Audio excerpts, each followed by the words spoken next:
اٹک اور کوٹ لکھپت جیل میں قید تمام بے گناہ قید اسیران نے قید و بند کی صعوبتیں سہتے علیمہ اور عظمیٰ آپا کا شاندار استقبال کیا۔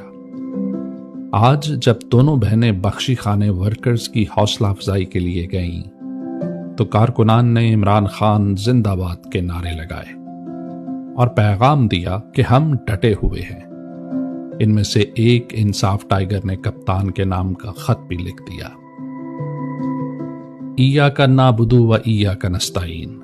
السلام علیکم میرے محترم مرشد، امید ہے کہ میرا خط ملنے پر آپ کی خیر کا خط ملے۔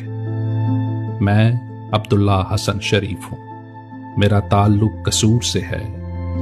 فی الوقت آپ کا یوتھ ونگ کا یہ ٹائیگر کیمپ جیل لاہور سے آپ سے مخاطب ہے، جہاں میں گزشتہ 6 ماہ سے بند ہوں۔ میری عمر 21 سال ہے اور میں UCP سے BS کی ڈگری کا طالب علم ہوں۔ میں 14 سال کی عمر سے PTI سے منسلک ہوں اور مجھے واقعی اس بات پر فخر محسوس ہوتا ہے کہ میں آج بھی آپ کے ویژن پر یقین رکھتا ہوں اور آپ کے عظیم مشن پر قائم ہوں کہ میں بدعنوان اور خود غرضوں کے سامنے ہار نہیں مان رہا۔ میں نے اس ملک کی خاطر ایک پورا تعلیمی سال کھو دیا ہے۔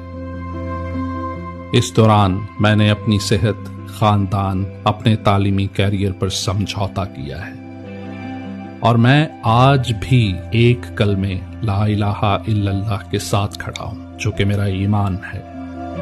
مجھے آپ پر یقین ہے اور میں امید کرتا ہوں کہ معاملات بہتر رخ اختیار کریں گے۔ یہاں سبھی قیدی ذہنی، جسمانی اور مالی طور پر پریشان ہیں۔ یقیناً یہ دشوار وقت بھی بہت جلد گزر جائے گا۔ یہاں ہم سب اس مقصد کے لیے کھڑے ہیں جو آپ نے ہمیں دیا ہے۔ میرے محبوب مرشد قائد، ہم آپ کے لیے دعا گو ہیں۔ آپ کی واپسی کے لیے ڈھیروں دعائیں ہیں۔ ہم سب مل کر بنائیں گے خان کا پاکستان۔ خدا نگہبان خان صاحب۔